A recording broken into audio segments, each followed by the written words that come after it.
Nous annonçons un Christ cloué sur une croix. Les Juifs ne peuvent absolument pas accepter cela, et ceux qui ne sont pas Juifs pensent que c'est une folie. Mais pour ceux que Dieu appelle Juifs et non-Juifs, le Christ est la puissance de Dieu et la sagesse de Dieu. Oui, la folie de Dieu est plus sage que la sagesse des hommes, et la faiblesse de Dieu est plus forte que la force des hommes.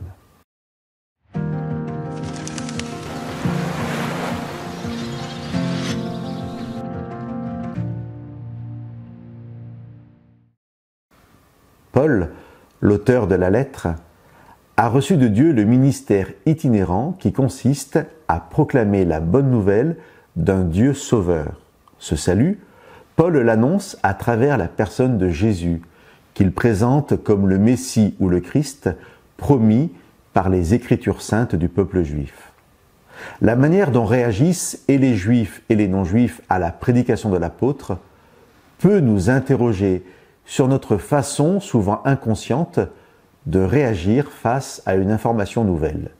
Voilà l'interpellation. Que se passe-t-il lorsque je suis, avec ce que je sais ou crois savoir, l'unique point de référence pour déterminer ce qui est vrai et ce qui est faux, ce qui est juste ou pas, ce qui est bien ou mal, ce qui est bon ou mauvais? Ce qui se passe souvent, et j'ai envie de dire normalement, c'est que je décide de ce qui est vrai ou faux en fonction de mon univers de connaissances, mon univers de sensations, mon histoire personnelle, et je fais de ma propre expérience le seul critère de ce qui est recevable ou pas. Paul nous dit dans sa lettre, concernant sa présentation de l'œuvre du salut par Jésus-Christ, les Juifs ne peuvent absolument pas accepter cela, et ceux qui ne sont pas Juifs pensent que c'est une folie.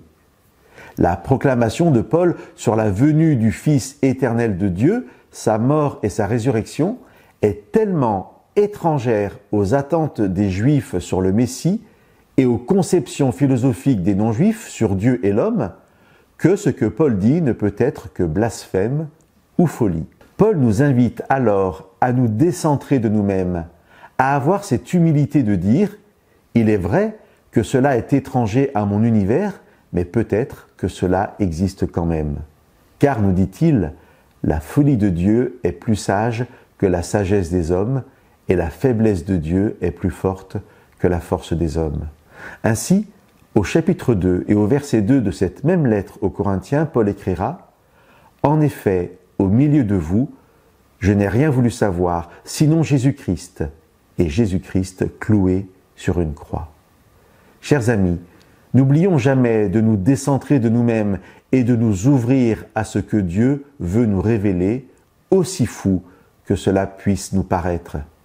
Car la révélation de Dieu, aussi folle soit-elle, est œuvre de salut pour chacun d'entre nous. Que Dieu vous bénisse.